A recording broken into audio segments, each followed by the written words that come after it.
Hello bachcho, let's read out the question first. When is the force on a moving charge due to a magnetic field maximum and when is it minimum? यानी कि simply पूछ रहा है कि जब charge magnetic field से move होता है सो उस पर फोर्स एग्जर्ट होती है सो फोर्स कब मैक्सिमम होगी और कब मिनिमम होगी, उसकी क्या कंडीशंस है वो हमें यहाँ पर एक्सप्लेन करनी है। सो चलिए हम स्टार्ट करते हैं। सबसे पहले तो की कॉन्सेप्ट से जिसका हम यूज करने वाले हैं इस क्वेश्चन के लिए। सो की कॉन्सेप्ट में हम बात करेंगे अबाउट लॉरेंट्स फोर्स। अभी लॉरेंट्स फोर्स क्या है? जब भी चार्ज पार्टिकल किसी मैग्नेटिक फील्ड से मूव होता है तो उस पर जो फोर्स एग्जर्ट होती है ड्यू टू मैग्नेटिक फील्ड उसी को हम क्या बोलते हैं?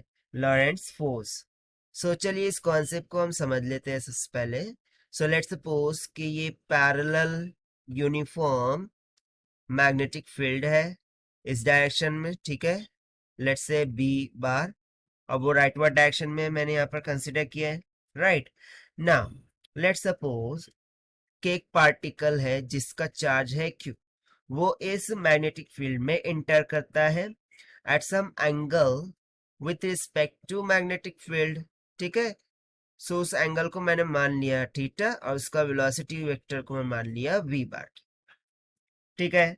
सो जैसे ही चार्ज पार्टिकल मैग्नेटिक फील्ड में इंटर करेगा सो मैग्नेटिक फील्ड के कारण से इस पर एक फोर्स एग्जर्ट होती है, और वो भी किस डायरेक्शन में होती है? जिस डायरेक्शन में मैग्नेटिक फील्ड होती है, that is in rightward direction.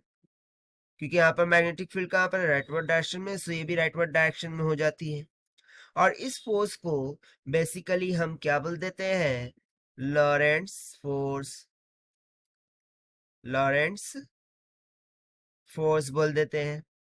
और ये फोर्स सिंपली हो जाती है F vector is equals to the charge particle multiply by velocity vector cross product with magnetic field vector.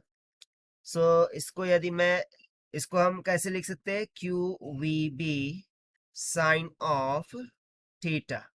सो ये हो जाती है वो लॉरेंट्स फोर्स। जहां पर आप थीटा देख सकते हैं, ये velocity vector magnetic field vector के साथ क्या बना रहे हैं? एंगल थीटा बना रहे हैं, ठीक है। सो इसी एंगल थीटा पर इसकी मैक्सिमम और मिनिमम वैल्यू डिपेंडेंट्स है फोर्स की। अब कैसे? तो देखिए, सबसे पहले तो मैं यदि कंसिडर करूं for maximum F, so maximum F के लिए क्या रिक्वायरमेंट होगी? सो देखिए, मैक्सिमम एफ के लिए जो साइन ऑफ थीटा है, ठीक है, यदि मैं बात करूं साइन ऑफ थीटा की रेंज की, सो वो less than equals to 1 and greater than is equals to -1 होती है। सो इसकी रेंज हो गई। सो मैक्सिमम वैल्यू इसकी क्या आ रही है? 1। यानी कि जब साइन थीटा मैक्सिमम होगा that means it will be equals to 1। उस टाइम पर जो भी फोर्स रहेंगी वो क्या हो जाएंगी? मैक्सिमम हो जाएंगी, that is q v b के इक्वल। अब ये साइन थीटा 1 कब होगा?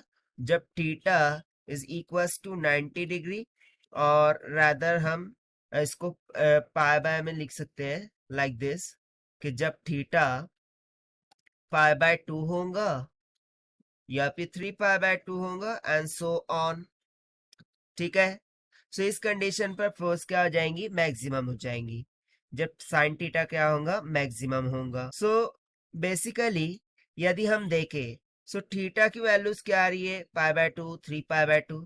सो इससे हमें क्या पता चल रहा है कि जो फोर्स है वो मैक्सिमम कब हो सकती है? जब मैग्नेटिक फील्ड परपेंडिकुलर हो जाए किसके? वेलोसिटी वेक्टर के, ठीक है। सो इस कंडीशन में फोर्स क्या आ जाएंगी? मैक्सिमम। अब उसी तरीके से यदि मैं मिनिमम के लिए बात करूं, ठीक है, similarly if we talk about the minimum force, so minimum के लिए क्या कंडीशन रिक्वायर्ड होंगी? कि साइन थीटा मिनिमम होना चाहिए। अब साइन थीटा मिनिमम कब होगा? यानी कि उसकी मिनिमम वैल्यू होती है 0, राइट।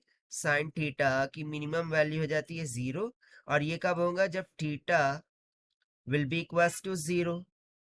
ठीक है, अब थीटा 0 है, इसका मीनिंग क्या है कि जो मैग्नेटिक फील्ड है बी और वेलोसिटी वेक्टर वो दोनों एक दूसरे के क्या आ जाएंगे, पैरेलल हो जाएंगे, तभी तो उनके बिटवीन का एंगल 0 हो जाएगा। सो मिनिमम फोर्स कब होंगी, जब थीटा 0 होगा, साइन थीटा 0 होगा, सो उस टाइम पर फोर्स भी मिनिमम हो जाएंगी। एंड ये कब हो रहा है, जब मैग्नेटिक फील्ड पैरेलल है किसके, वेलोसिटी वेक्टर। सो ये हो गई उसकी रिक्वायर्ड कंडीशन कि कब फोर्स मैक्सिमम होगी एंड कब फोर्स मिनिमम होगी। ठीक है, so this is what all about this question which we have solved by using the simple concept of Lorentz force. So this is the required solution. I hope you understood it well. Best of luck. Thank you.